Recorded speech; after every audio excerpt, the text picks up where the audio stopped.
11 मई 2024 को सुबह घाघरा जंगल की सड़क पर 24 वर्षीय उत्तम जंघेल का शव छत विक्षत स्थिति में पड़ा हुआ था। लोगों ने देखा तो किसी ने यह खबर पुलिस को दे दी। कुछ लोगों ने लाश के फोटो खींचकर व्हाट्सएप ग्रुप में डाल दिए।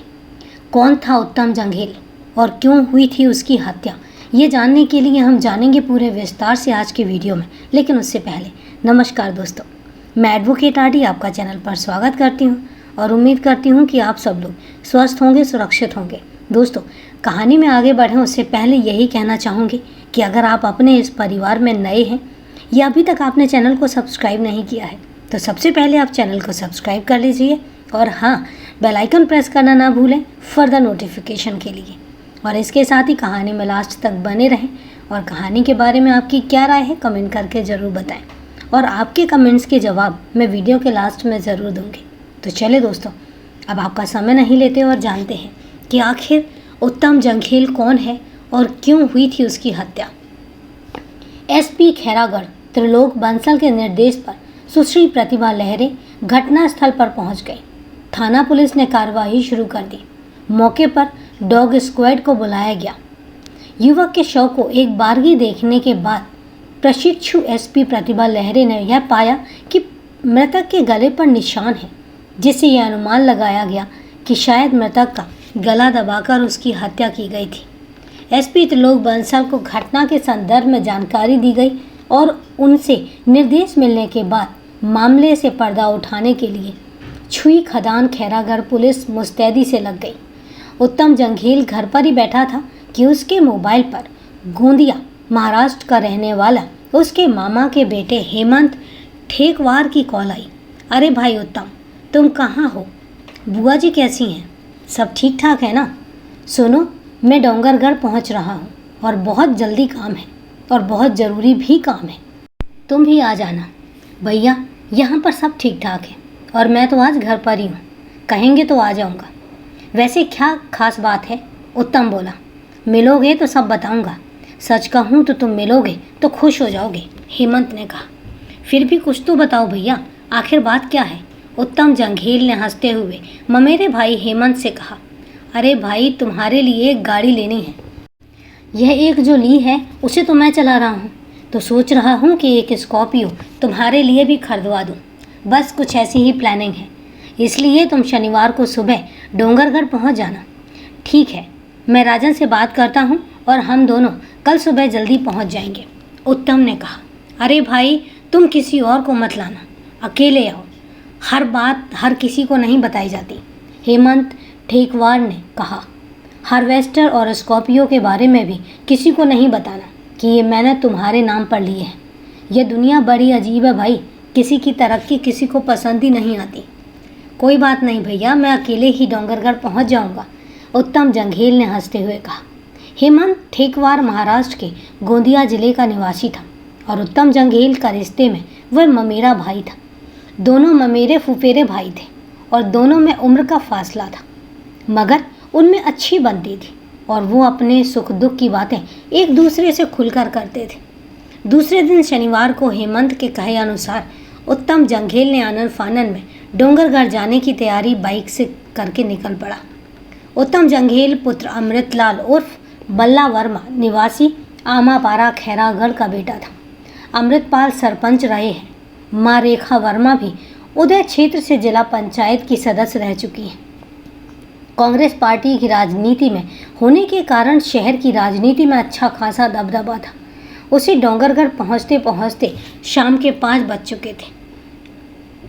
निर्धारित होटल में जब वह पहुंचा तो ममेरा भाई हेमंत ठेकवार 2 अनजान लोगों के साथ वहां मौजूद मिला।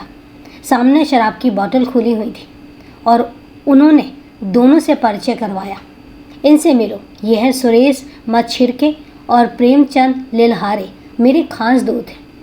उत्तम जंघेल ने दोनों से हाथ मिलाया और सामने की कुर्सी पर बैठकर शराब पीने लग गया। भाई उत्तम, तुम्हारे नाम पर एक स्कॉर्पियो लेनी है, मैंने सारी व्यवस्था कर ली है, आगे हेमंत ठेकवार ने मानो रहस्य पर से पर्दा उठाते हुए कहा। चलो जल्दी चलते हैं और औपचारिकताएं पूरी कर लेंगे। फिर थोड़ा रुककर हेमंत ठेकवार ने कहा, मगर सुनो, ये जो तुम मोबाइल लेकर आए हो उसे यहीं पर छोड़ देते हैं। क्यों भला? उत्तम चौंकते हुए बोला। अरे थोड़ा समझा करो, जिस शोरूम से हम गाड़ी लेंगे वहाँ तुम्हारे पास मोबाइल नहीं होना चाहिए, ताकि सारी फॉर्मेलिटीज़ मेरे मोबाइल नंबर से हो जाए। अच्छा ये बात है, उत्तम मुस्कुरा कर बोला। यहाँ पास ही पिताजी के दोस्त रहते हैं, उनके पास मोबाइल छोड़ देता हूँ। हाँ ये ठीक रहेगा। तुम अकेले चले जाओ और कुछ भी बोलकर मोबाइल छोड़कर आ जाओ, हेमंत ठेकवार ने कहा। शराब पीकर चारों वहाँ से झूमते हुए स्कॉर्पियो गाड़ी से रवाना हो गए। आगे थाने के पास से स्कॉर्पियो गतापारा घाघरा मार्ग पर आगे बढ़ गई, जबकि एजेंसी तो राजनांदगांव में थी। उधर गाड़ी मुड़ते ही उत्तम बोला, अरे किधर जा रहे हो? अरे भाई चलते हैं, चिंता ना करो, कहकर हेमंत ने उत्तम के कंधे पर धीरे से हाथ मारा। जब गाड़ी दूसरी दिशा में आगे बढ़ने लगी तो उत्तम जंघेल परेशान हो गया। उसे समझ नहीं आ रहा था कि जब स्कॉर्पियो लेनी है तो ये लोग राजनांदगांव के बजाय इधर जंगल में क्यों जा रहे हैं। थोड़ा आगे जाकर उन्होंने गाड़ी रोक दी और जैसे ही उत्तम नीचे आया, हेमंत ठेकवार ने तत्काल अपना गमछा उसके गले में डाल दिया और गला दबाने लगा। यह सब अचानक से घटित हो गया और उत्तम एकदम घबरा गया। उसके मुंह से कोई आवाज़ तक नहीं निकली। इसी बीच हेमंत के दोनों साथी सुरेश और प्रेमचंद ने उसे जोर से पकड़ लिया। हेमंत उसका गला दबाता चला गया और थोड़ी ही देर में उत्तम जंघेल की मौत हो जाती है। इसके बाद उन्होंने उत्तम को स्कॉर्पियो में डाल दिया और फिर वे घाघरा जंगल की ओर चले गए। आगे जाकर सुनसान जगह पर तीनों ने उत्तम के शव को सड़क पर डाल दिया और किसी को यह बात पता ना चले उसे गला दबाकर मारा है। इसलिए उत्तम के शरीर पर स्कॉर्पियो 2-3 बार चढ़ा दी, ताकि देखने वाले को ऐसा लगे कि सड़क दुर्घटना से उत्तम जंघेल की मौत हुई है। दोपहर होते होते यह स्पष्ट हो गया कि घाघरा कुम्ही रोड पर मिला शव उत्तम जंघेल पुत्र अमृतपाल वर्मा उम्र 24 साल का है। शहर में लोग तरह तरह के कयास लगा रहे थे कि आखिरकार उत्तम जंघेल खैरागढ़ से डोंगरगढ़ कैसे पहुंच गया। यह बात भी चर्चा का विषय बन गई। यह एक्सीडेंट नहीं, हत्या का मामला हो सकता है।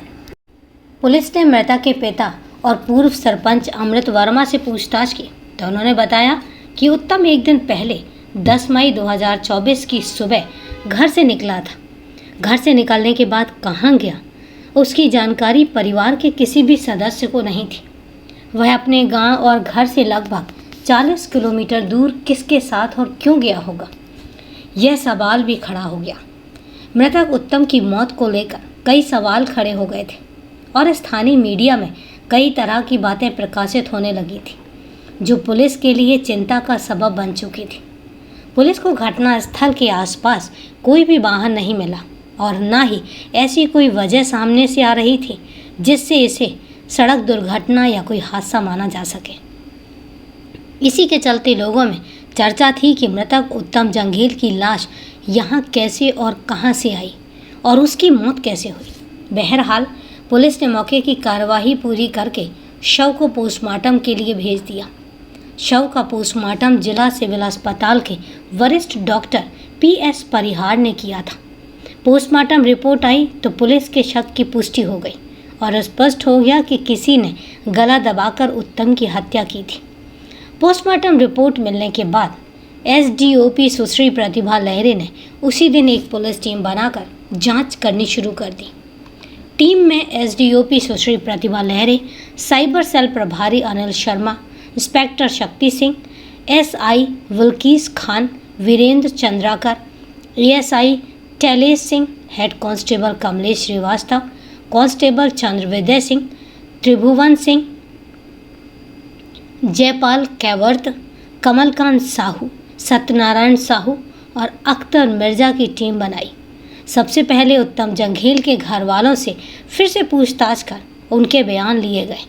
एक एक कड़ी मिलने से स्पष्ट होता चला गया कि उत्तम जंघेल के नाम पर हेमंत ठेकवार ने गोंदिया शहर की एक बैंक से लोन लिया है और उत्तम जंघेल का मोटी धनराशि का जीवन बीमा भी करवा रखा है।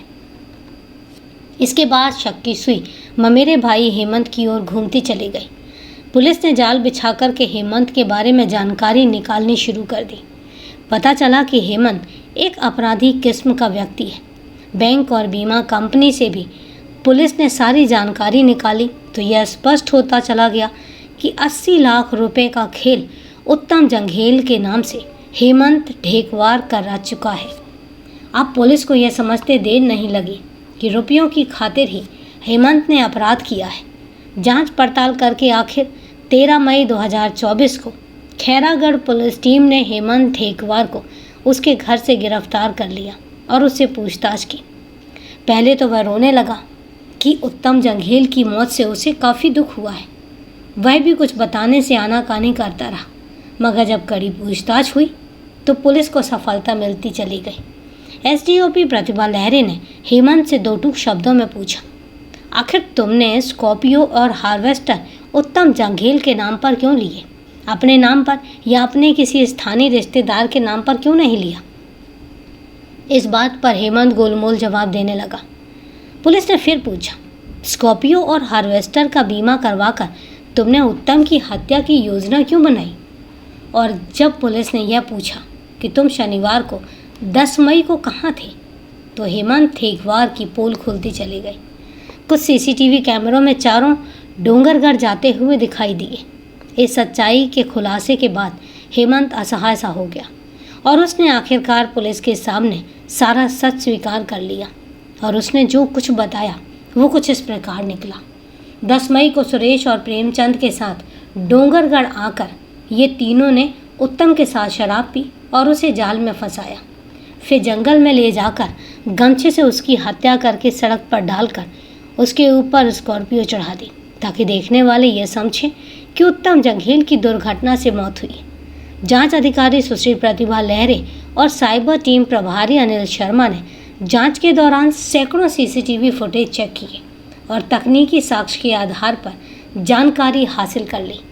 पता चला कि मृतक के नाम पर कुछ माह पहले हार्वेस्टर और एक स्कॉर्पियो खरीदी गई थी और बीमा की राशि के लिए ही हत्या की गई थी।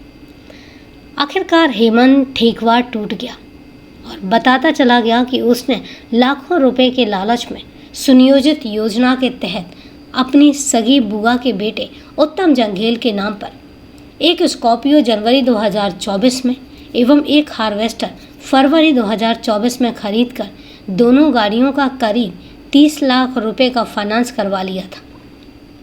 साथ ही उसे यह भी पता लग गया था कि यदि फाइनेंस अवधि में उत्तम जंघेल की सामान या किसी दुर्घटना में मौत हो जाती है तो उसके नाम पर लिए गए संपूर्ण ऋण की रकम इंश्योरेंस कंपनी द्वारा भुगतान की जाएगी।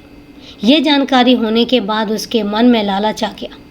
उसने इसी लालच में उत्तम जंघेल का भारतीय जीवन बीमा निगम से 40 लाख रुपए का दुर्घटना बीमा एवं एक्सिस बैंक आम गांव से 40 लाख रुपए का दुर्घटना बीमा करवा दिया, जिसकी किस्तों का भुगतान भी हेमंत स्वयं करता था। उक्त रकम के लालच में आकर 10 मई 2024 को हेमंत ने योजना के मुताबिक उत्तम को कार दिलाने के नाम पर फ़ोन कर डोंगरगढ़ बुलाया और अपने साथी सुरेश मच्छिरके निवासी कंवराबंद एवं प्रेमचंद लेल्हारे निवासी खेड़े पार दोनों को पैसों का लालच देकर उत्तम की हत्या की योजना में शामिल कर लिया। फिर तीनों योजना के मुताबिक उत्तम के नाम पर ली गई स्कॉर्पियो में बैठकर आए और डोंगरगढ़ में उत्तम को साथ में गाड़ी में बैठाकर होटल में चारों ने शराब पी और फिर तीनों आरोपियों ने मृतक को गाड़ी में बैठाकर खैरागढ़ होते हुए गातापार थाने के आगे ले जाकर सुनसान सड़क किनारे उत्तम का गला घोंटकर हत्या कर दी और महाराष्ट्र लौट गए। आरोपियों की निशानदेही पर पुलिस ने हत्या में प्रयुक्त गमछा घाघरा पुल से एवं घटना में प्रयुक्त स्कॉर्पियो हेमंत के यहाँ से बरामद कर ली। छुई खदान पुलिस ने भादंबी की धारा 302 के तहत मामला दर्ज करके आरोपी हेमंत ढेकवार, सुरेश कुमार मच्छिरके और प्रेमचंद को गिरफ्तार करके मुख्य न्यायाधीश दंडाधिकारी के समक्ष प्रस्तुत किया और जहां से उन तीनों को जेल भेज दिया गया। तो दोस्तों, ये थी पूरी दिल दहला देने वाली कहानी। किस तरीके से सिर्फ एक पैसों के लालच में अपने ही सगे भाई ने अपने ही भाई को मौत के घाट उतार दिया। ममेरे और फुफेरे भाई कजन्स तो कहे जाते हैं, लेकिन इनके बीच में रिश्ता ऐसा होता है जो रियल ब्रदर्स की तरह होता है, लेकिन एक अपने ही भाई ने इतनी साजिश रची और अपने ही भाई को मौत के घाट उतार दिया। दोस्तों क्या कहें, लेकिन हकीकत यही है। तो दोस्तों कहानी को लास्ट तक सुनने के लिए आपका तहे दिल से धन्यवाद। आप कहानी के बारे में आपकी क्या राय है कमेंट करके ज़रूर बताएं। क्योंकि तबीयत अभी भी मेरी नासाज है, इसलिए आज मैं कमेंट्स के जवाब नहीं दे पाऊँगी, लेकिन हाँ कल पक्का है कि आपके कमेंट्स के जवाब और सारे कमेंट्स के जवाब मैं आप तक कल पहुँचाऊँगी। तो चले दोस्तों आज के लिए इतना ही। कल फिर मिलते हैं क्राइम की एक सच्ची कहानी के साथ। तब तक के लिए सेफ रहें, सुरक्षित रहें और अपना ध्यान रखें। जय हिंद दोस्तों, जय भारत।